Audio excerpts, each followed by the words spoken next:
अस्सलाम वालेकुम नाजरीन। इस एपिसोड के आगाज में हम देखते हैं काय कबीले के सरदारी खेमे में शाहीन शाह, औची और तुरान अलाउद्दीन के पास मौजूद होते हैं। शाहीन शाह साहब कहते हैं उरहान साहब एक बार फिर गायब हो गए। दिन निकलने से पहले ही वो अपने सिपाहियों के साथ चले गए। ये सुनकर अलाउद्दीन कहता है मैं उसके जाने से वाकिफ हूँ। तो शाहीन शाह साहब पूछते हैं क्या तुमने मुझे खबर दी, क्या उसने तुम्हारी रजामंदी ली? तो अलाउद्दीन कहता है उरहान साहब को तुर्कमान सरदारों के साथ 7,000 फौजियों के हमले की खबर मिली है। वो उन्हें रोकने के रास्ते की तलाश में है शहनशाह साहब। ये सुनकर शहनशाह कहता है उन्हें रोकने का रास्ता वाज़ेह है। हम अपने तमाम फौजियों को बोरसा रवाना करेंगे। बोरसा को फतह करते साथ ही हम इंशाल्लाह पूरी फौज के साथ शमाल की जानब पेशकदमी करेंगे। और फिर औची साहब कहते हैं बोरसा की फतह की जोश के साथ गरमियान को भी और करामान को भी शाहीन शाह साहब के कमान में घुटने टेकने पर मजबूर कर देंगे। ये सुनकर तुरान उससे कहता है जब आप उरहान साहब की कमान में होते थे तो तब हम आपसे ऐसे ही पुरजोश बातें सुनते थे औची साहब। और फिर अलाउद्दीन उससे कहता है सरदारों, मेरे भाई का नाम लेकर अपने होंठों को मत घुमाओ। इसी लम्हे गोंजा खातून बाकी खवातीन के हमरा खेमे के अंदर दाखिल होती है और कहती है मेरे हजूर, क्या आपने हमें बुलाया है? तो अलाउद्दीन कहता है सुनो सरदारों, बोरसा की फतह का मतलब तमाम महाजों पर जंग है। बाजियान भी जंग में शिरकत करेंगी। शाहीन शाह साहब तमाम दस्तों को फतह के लिए बोरसा रवाना करेंगे, तो इसलिए दूसरे महाजों और कबीले के दफा को मजबूत करना जरूरी है। और फिर शाहीन शाह साहब कहते हैं मेरा कबीले में काफी रुकना हो गया है। अगर आप मुझे इजाजत दें तो मैं अपने मुखलिस सरदारों के साथ हेड क्वार्टर जाना चाहता हूँ। और फिर अलाउद्दीन से इजाजत मिलते साथ ही शाहीन शाह साहब औची और तुरान के साथ खेमे से रवाना हो जाता है। और फिर अलाउद्दीन फातिमा से कहता है तुम अपने साथ जुड़ी हुई बाजियान के साथ सगोत में मौजूद सिपाहियों की मदद के लिए जाओगी। तैयारियां शुरू करो। हलीमा भी कबीले के दफा को मजबूत बनाने के लिए बाजियान के एक ग्रोह के साथ यहाँ रुकेगी। गोंजा, नीलोफर और दीदार खातून, कारखाना तुम्हारे हवाले है। फौरन तमाम कबीले को हथियारों से लेस कर दो। अल्लाह हमारा मददगार हो। जबकि दूसरी जानब जंगल में हम देखते हैं कि तैमूर ताश के ठिकाने पर एक जानवर का गोश्त बनाया जा रहा होता है। उसे देखते हुए तैमूर ताश कहता है गोश्त को ज्यादा मत पकाओ, जितना कच्चा हो उतना अच्छा है। जो गोश्त तुम खाओगे उसका खून उस पर होगा फलादियोस। तो फलादियोस कहता है एक बार तुमने जंग हारने वाले अपने एक कमांडर को पका कर खा लिया था, क्या ये सच है? तो तैमूर ताश कहता है झूठ, बिल्कुल झूठ, मैंने उसे भी कच्चा खाया था। और फिर हंसते हुए कहता है लेकिन ऐसे मशहूर होना अच्छा है। जिस तरह लोग तुम्हें जानते हैं इसी तरह तुम्हारी अतात करते हैं। फलादियोस जाओ और सगोत में ये तमाम बातें बताओ ताकि वो मेरा नाम सुनते साथ ही डरना शुरू कर दें। अगले ही लम्हे एक तीर तैमूर ताश के सर के बिल्कुल साथ आ लगता है। तीर लगते साथ ही सब सिपाही चौकन्ने हो जाते हैं। और फिर तैमूर ताश तीर के साथ लगी हुई खबर निकाल कर पढ़ता है और फिर कहता है उरहान बात करना चाहता है। चिट्ठी देखते हुए फलादियोस कहता है क्योंकि उसने सुलह और सुकून से मरने का फैसला कर लिया है तो वो ये सारा रास्ता बेकार में नहीं आया होगा। और फिर तैमूर ताश बुलंद आवाज से कहता है उरहान आओ और दस्तरखान पर बैठो। तुम बात करना चाहते हो तो मरने से पहले बात करते हैं। ये सुनते साथ ही उरहान साहब सामने आ जाते हैं जबकि मंगोल नौकर उन पर तीर तान लेते हैं, मगर उरहान साहब अपनी तलवार निकालते हैं और जमीन पर गाड़ देते हैं। और फिर आगे बढ़ते हुए तैमूर ताश के पास आते हैं। तैमूर ताश अपने सिपाहियों को रोकते हुए कहता है जो अपनी मौत का प्यासा होता है वो खुद अपने जल्लाद के कदमों में आ जाता है। जबकि इस दौरान झाड़ियों में छुपे हुए बालाबान और खलील भी अपनी कमान तीर ताने बिल्कुल तैयार खड़े होते हैं। और फिर फलादियोस उरहान से पूछता है तुम्हारे वालिद कैसे हैं, क्या वो ठीक हैं? तो उरहान कहते हैं अल्लाह का शुक्र है वो ठीक हैं। अलाउद्दीन ने अपनी महारत से उन्हें ठीक कर दिया। ये सुनकर तैमूर ताश कहता है अच्छा तो उरहान बोलो, मैं आराम और सुकून से सुन रहा हूँ। तो उरहान साहब कहते हैं हम यहाँ ऐसे बात नहीं करेंगे। करासी, गरमियान और करामान रियासतों के कमानदारों को भी खबर भेजें, वो रास्ते में है, उन्हें आने दे। हम खाना भी खाएंगे और गुफ्तगू भी करेंगे। गोश्त भी अच्छा पका होना चाहिए। यह सुनकर साथ ही तैमूर ताश और फलादियोस गुस्से के साथ उरहान साहब को घूरते ही चले जा रहे होते हैं। जबकि इधर काय कबीले में हम देखते हैं कि अलाउद्दीन साहब एक सिपाही को फरमान देते हुए कहते हैं ये खबर फौरन पहुंचा दो। ये सुनते साथ ही और पैगाम लेते साथ ही सिपाही वहां से चले जाते हैं। और फिर गोंजा औची की बेटी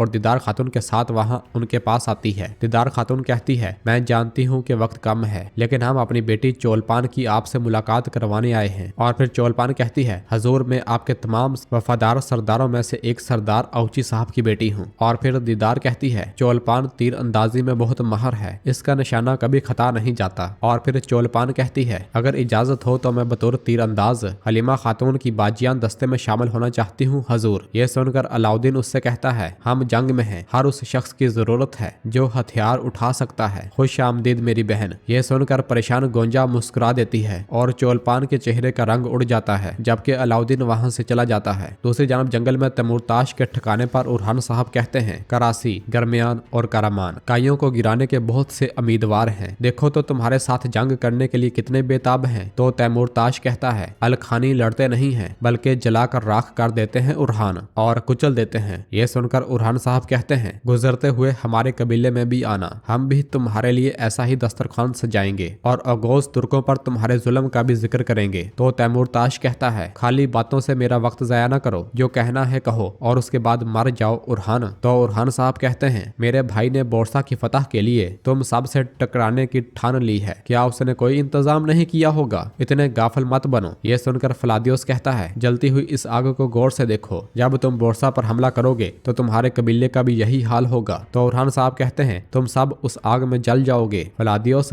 और जब वो दिन आएगा तो तुम पछताओगे और कहोगे काश उरहान साहब की पेशकश कबूल कर ली होती। तो फलादियोस कहता है, तुम्हारी कोई भी पेशकश हमें नहीं रोक सकती। तो उरहान साहब कहते हैं, तुम्हें नहीं बल्कि मैं अपने भाई और शाहिनशाह सरदार को रोकूंगा, मैं मुहासरा खत्म करूंगा। यह सुनते साथ ही तैमूरताश और फलादियोस हैरानगी के साथ उरहान साहब की जानब देखने लग जाते हैं। जबकि दूसरी जानब जंगल में हम देखते हैं कि काई कबीले की खवातीन एक नदी के अंदर अपने कपड़े धो रही होती हैं। हलीमा हिफाजत पर खड़ी होती है कि एक खातून उसे अपने पास बुलाती है और कहती है, तीर छोड़ो और मुझे दो, बैठो, ये पकड़ो और कपड़े धो। तो हलीमा हैरानगी से कहती है, एराज खातून, मैं इनका क्या करूंगी, मैं खवातीन की हिफाजत करने आई हूँ। तो एराज कहती है, हिफाजत भी करोगी और धुलाई भी। मलहून खातून ने कहा है कि चूंकि तलवार हाथ से नहीं छूटती तो दोनों काम एक साथ करो। यह सुनकर हलीमा परेशान होते हुए कपड़े धोने लग जाती है, जबकि एराज उसे साथ साथ सिखा रही होती है कि कैसे धोए जाते हैं। और हलीमा कहती है, आह माँ आह, मैं यहाँ क्या कर रही हूँ, मुझे अपने भाइयों के साथ होना चाहिए था। इसी लम्हे फातिमा खातून वहाँ पे आती है और कहती है, अल्लाह आसानी फरमाए बहनों। तो हलीमा खड़े होते हुए कहती है, खुश आमदीद बाजी। तो फातिमा कहती है, मैं हलीमा से माफी मांगने आई हूँ। तो हलीमा कहती है, मुझे यहाँ से बचा लो। तो एराज खातून कहती है, नहीं नहीं, मैंने मलहून खातून को कसम दी है, कपड़े धोना सीखे बगैर तुम कहीं नहीं जा सकती। और फिर फातिमा हलीमा के पास आती है और कहती है, माँ को तुम्हें ये काम सिखाने का शौक कहाँ से चढ़ गया? तो हलीमा कहती है, तुम नहीं जानती यकीनन मलहून खातून हमें किसी मुनासिब सरदारों के बेटों के साथ बिहाने वाली है और वो इस बार संजीदा है। तो फातिमा कहती है, क्या ये माँ ने कहा है? हलीमा हाँ में सार हिलाती है। तो फातिमा खातून परेशान हो जाती है। उधर जंगल में तैमूरताश उरहान साहब की बात सुनकर खुश होते हुए फलादियोस से कहता है, फलादियोस क्या तुमने सुना, उरहान मुहासरा खत्म कर देगा। तो उरहान साहब कहते हैं, सिर्फ यही नहीं, अलखानी तुर्क सरदारों को तिजारत करने की इजाजत देंगे, मैं बोरसा, एजनिक और कुस्तुनतुनिया के तजारती रास्ते खोल दूंगा, यहाँ तक कि मैं खुद अपनी सरजमीन से गुजरने वाले काफिलों की हिफाजत करूंगा। यह सुनकर तैमूरताश कहता है, क्या गोश्त का असर हुआ है या फिर यहाँ की हवा तुम्हें रास नहीं आई उरहान? तो उरहान साहब कहते हैं, हम सब भी यही चाहते हैं जो तुम चाहते हो, लेकिन तजारत करने वाले सबसे पहले मुझे टैक्स देंगे, तुम्हारा हिस्सा भी तुम्हें आएगा तैमूरताश, फिक्र न करो। तो फलादियोस पूछता है, क्या तुम अपनी जबान पर यकीन रखते हो? तो उरहान साहब कहते हैं, अगर तुम्हारे इत्तेहाद की वजह बोरसा का मुहासरा खत्म करना है तो उसे लड़े बगैर खत्म करने वाला वाहिद शख्स सिर्फ मैं हूँ। तो तैमूरताश पूछता है, तुम हो कौन? कौन हो तुम? तुम्हारे बाप ने तुमसे तमाम अख्तियारात छीन लिए हैं, तुम अब एक मामूली सरदार हो, वो तुम्हारी बात क्यों सुनेंगे? तो उरहान साहब कहते हैं, बातों से नहीं तो तलवार के साथ, मुश्किल पैदा करेंगे तो जबरदस्ती, अगर जरूरत पड़ी तो मैं अपने वफादार सरदारों और सिपाहियों के साथ जंग करके अमन लाऊंगा। और फलादियोस पूछता है, और तुम्हारे बाबा? तो उरहान साहब कहते हैं, अगर जरूरत पड़ी तो मैं उनके सामने भी खड़ा हो जाऊंगा, मैं हिचकिचाऊंगा नहीं। और फिर खड़े होते हुए कहता है, इजाजत दो, गोश्त अच्छा लग रहा है, अजवाइन के साथ इसका जायका लाजवाब होता है, मैं जाकर करारगाह पर कब्जा करूंगा और मुहासरा खत्म करूंगा, या तो तुम मेरा सार लोगे या फिर शाहिनशाह। उरहान जाने ही लगता है कि तैमूरताश खड़े होकर कहता है, उरहान अभी जाओ, लेकिन अगर कामयाब ना हो पाए तो कल मैं तुम पर बहुत खौफनाक हमला करूंगा, ये याद रखना। यह सुनते साथ ही उरहान साहब वहां से चले जाते हैं। और फिर फलादियोस तैमूरताश से पूछता है, क्या तुम इस पर भरोसा करते हो? तो जवाबन तैमूरताश कहता है कल देखते हैं। और फिर इधर उरहान साहब जब अपने साथियों के पास पहुंचते हैं तो कहते हैं मैंने उन्हें वो सब कुछ पेश कर दिया जो वो चाहते थे, और वो भी सुनहरी प्लेट में रखकर। तो खलील पूछता है क्या उन्होंने पेशकश कबूल कर ली? तो उरहान साहब कहते हैं हमने एक दिन हासिल कर लिया है, सिर्फ एक दिन। हम उसी दिन बोरसा फतह करेंगे, और वो भी अपने एक भी सिपाही को जख्मी किए बगैर। और फिर इसके बाद तैमूरताश की बारी आएगी। मैं उसे दिखाऊंगा कि मेरे बाबा की जान लेने की जिसारत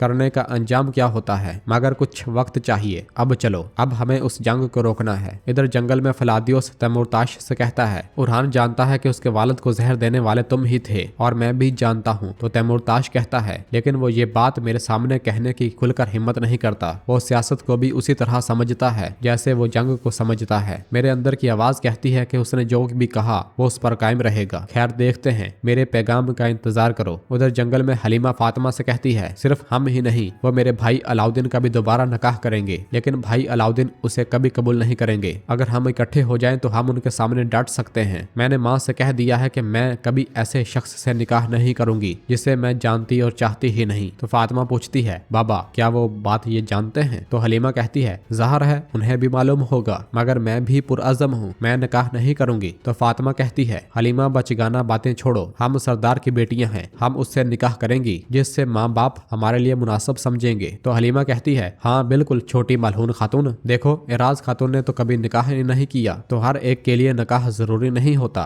यह सुनकर एराज आगे बढ़ते हुए कहती है नहीं, मैं तो 3 बार निकाह कर चुकी हूँ। यह सुनकर हलीमा हैरानगी से कहती है क्या क्या मतलब? तो एराज कहती है 3 मर गए, मगर ठहरो, चौथा मिलते साथ ही मैं फिर निकाह कर लूंगी। मैं तो बस सही शख्स का इंतजार कर रही हूँ। मलहून खातून ठीक कहती है, तुम्हारे निकाह का वक्त आ चुका है, तुम्हें निकाह कर लेना चाहिए। जबकि फातिमा खातून अपने हाथ पर लगी मट्टी मुसलसल साफ कर रही होती है तो हलीमा उससे कहती है तुम्हारे हाथ पर क्या है बहन, तुम उसे बार बार क्यों देख रही हो? तो फातिमा अपना हाथ पीछे करती है और कहती है चलो चलते हैं, मैं सगोत जा रही हूँ, अल्लाह तुम्हारा रास्ता आसान करे। ये कहते साथ ही वो वहां से चली जाती है।